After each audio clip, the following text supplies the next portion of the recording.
Cette division du monde s'incarne également en Europe. Le mur de Berlin, mur idéologique par excellence, deviendra le symbole de cette division. La partition de la capitale allemande trouve son origine dans les accords conclus en 1945 par les puissances victorieuses. La ville est alors divisée en 4 secteurs sous commandement américain, soviétique, anglais et français.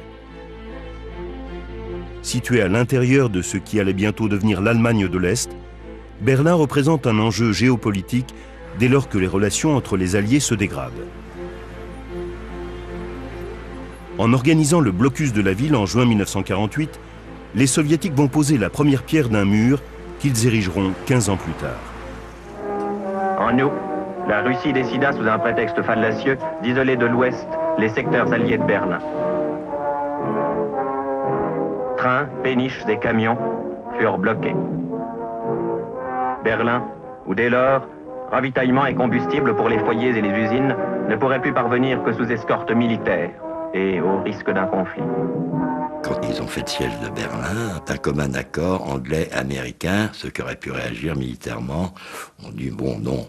Et ils ont trouvé une formule que les Russes n'avaient pas prévue, qui les a mis finalement échec et mat, c'est le pont aérien. Ils ne pensaient pas qu'une aviation de transport réussirait à ravitailler une ville de 2 millions d'habitants, non seulement en ville, mais en charbon, etc., pendant près d'1 an.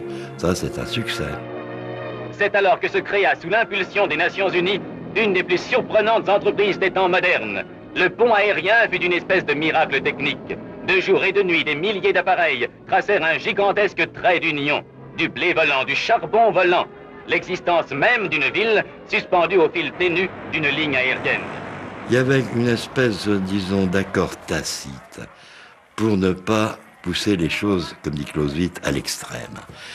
Une guerre risque toujours de déraper parce qu'il soulignait, c'est qu'il y a une tendance à aller à l'extrême, c'est-à-dire d'employer le maximum d'armes, etc., aller finalement jusqu'à la destruction de l'adversaire. Malgré l'échec du blocus, l'URSS poursuit sa politique de provocation envers les puissances occidentales. Et les Soviétiques vont fermer inexorablement leur zone d'influence.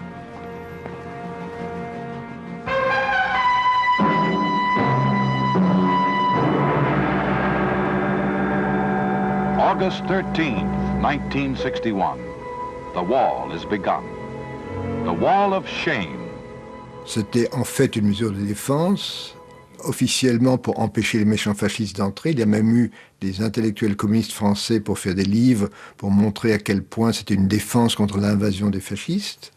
Et en fait, c'était pour empêcher les gens de sortir. Il faut bien voir quelle était la situation jusqu'alors.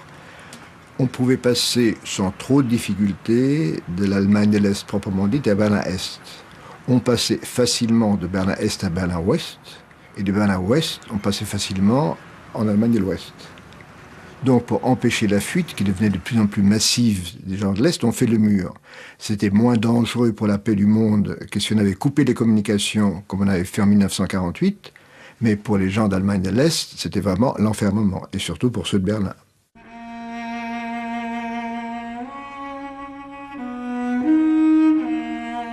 Au matin du 13 août 1961, que pouvaient penser ces hommes qui voyaient se construire les murs de leur propre prison ?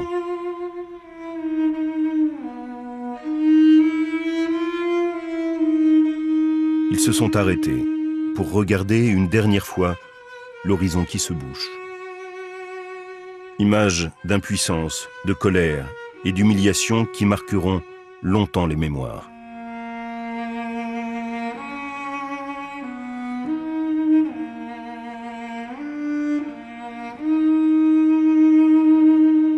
C'est ceux de l'Est qui tout d'un coup se trouvaient coupés, qui ne pouvaient plus passer du jour au lendemain, dans la nuit.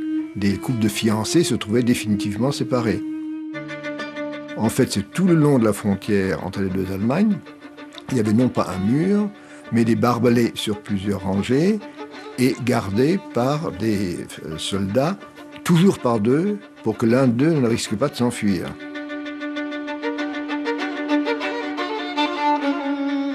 Il y a eu des fuites, mais il y a aussi beaucoup de morts, de gens qui essayaient de passer et ont tiré impitoyablement sur eux.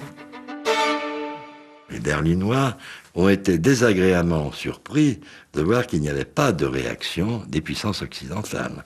Il n'y en a pas eu, on n'a pas envisagé. On a dit, bon, c'est un aveu d'échec d'abord. Il vaut mieux les laisser cuire dans leur jus. Du moment qu'ils se barricadent, qu'ils essayent d'arrêter une émigration massive qui risque de compromettre leur économie, ça prouve que psychologiquement, économiquement, nous sommes en train de gagner la guerre froide. Si la guerre froide entre l'URSS et les États-Unis perdure, c'est qu'entre les deux superpuissances se joue cet équilibre de la terreur que représente l'arme nucléaire. La guerre idéologique s'en trouve renforcée, et le mur de Berlin devient le symbole de la séparation entre un monde libre et un régime totalitaire. There are many people in the world who really don't understand, or say they don't, what is the great issue between the free world and the communist world. Let them come to Berlin.